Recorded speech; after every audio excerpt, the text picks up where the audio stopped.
A nossa aula de hoje é dedicada a entender um pouquinho mais o que a função de onda representa e como é que a gente vai manipulá-la. Uma coisa importante é que ela está ligada, portanto, a uma probabilidade em algum momento.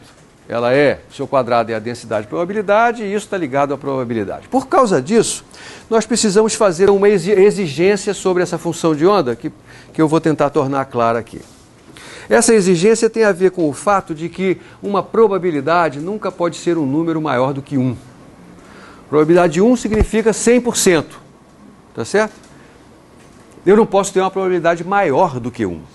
E isto vai ter um impacto sobre a função de onda que eu vou lhe mostrar agora.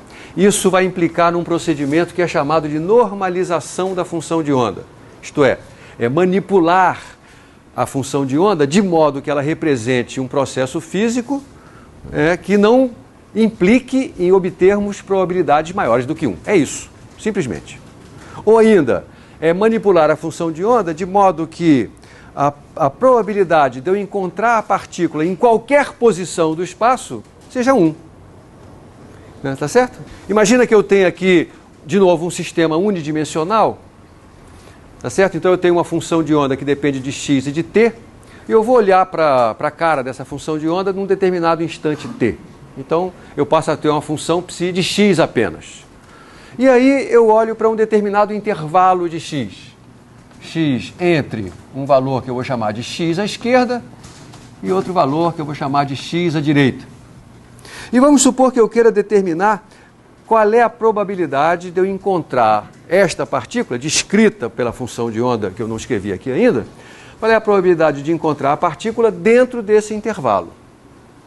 Ora, esse intervalo, eu posso particionar esse intervalo assim, de tal maneira que cada pedacinho desses envolva uma região de tamanho dx. E aí eu posso dizer assim, a probabilidade de eu encontrar a partícula nessa região aqui, eu posso chamar de P de xe vezes dx. Verdade?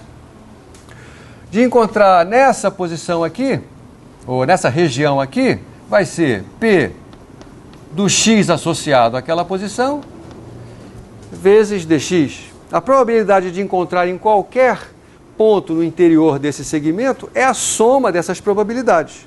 Porque encontrar num desses segmentos é um evento que exclui encontrar em outro. Tá certo? São eventos mutuamente exclusivos. Portanto, a probabilidade de obter qualquer um deles é a soma dessas probabilidades todas. Então, a probabilidade de que uma medida da posição encontre essa partícula no intervalo fechado xe, xd, vai ser igual à soma,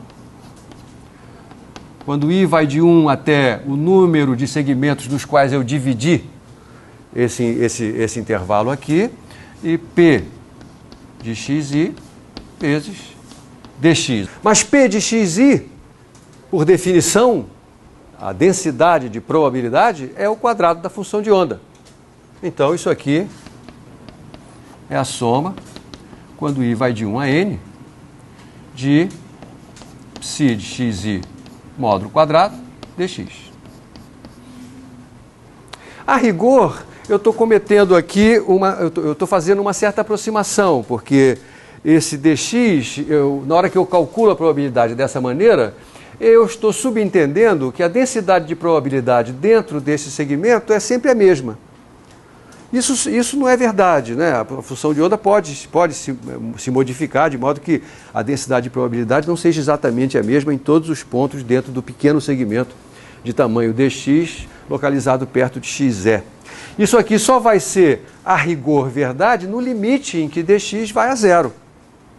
Mas no limite em que dx vai a zero, este objeto matemático aqui tem um nome. É uma integral. Então isso aqui... Então, para calcular a probabilidade de encontrar um objeto quântico, um objeto descrito por uma função de onda quântica, num intervalo, eu tenho que tomar a integral da densidade de probabilidade, a integral do quadrado da função de onda, nessa região, na região determinada pelos limites desse intervalo. Isso eu estou fazendo em uma dimensão, você pode imaginar como seria em três. Né? Em três dimensões, eu quero determinar qual é a probabilidade de encontrar a partícula descrita pela função de onda num certo volume. O que eu tenho que fazer é integrar psi de R, né, módulo quadrado, uma integral de volume dentro do volume que eu estou analisando. Tá bom? Isso aqui tem que ser menor do que 1, para isso ser uma probabilidade de verdade. Agora, se eu perguntar qual é a probabilidade de, ao fazer uma medida dessa partícula, eu encontrá-la em qualquer lugar de menos a mais infinito, quanto tem que dar isso? 1.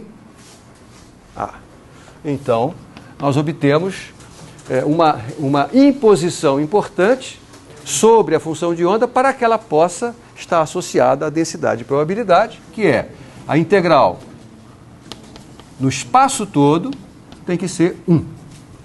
Isso se chama a normalização da função de onda. Nós dizemos que a função de onda tem que estar normalizada. Isto é, a integral do seu quadrado tem que dar 1. E isso significa que a probabilidade de encontrar a partícula em qualquer ponto do espaço tem que ser 100%. Essa é a condição de normalização. Você vai ver, e em geral, quando nós estamos resolvendo problemas de mecânica quântica, o que a gente está fazendo é tentando determinar qual é a função de onda.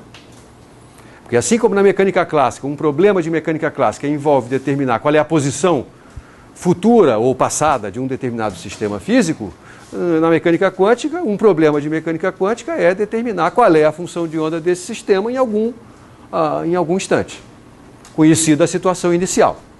Né? Esse é o problema típico.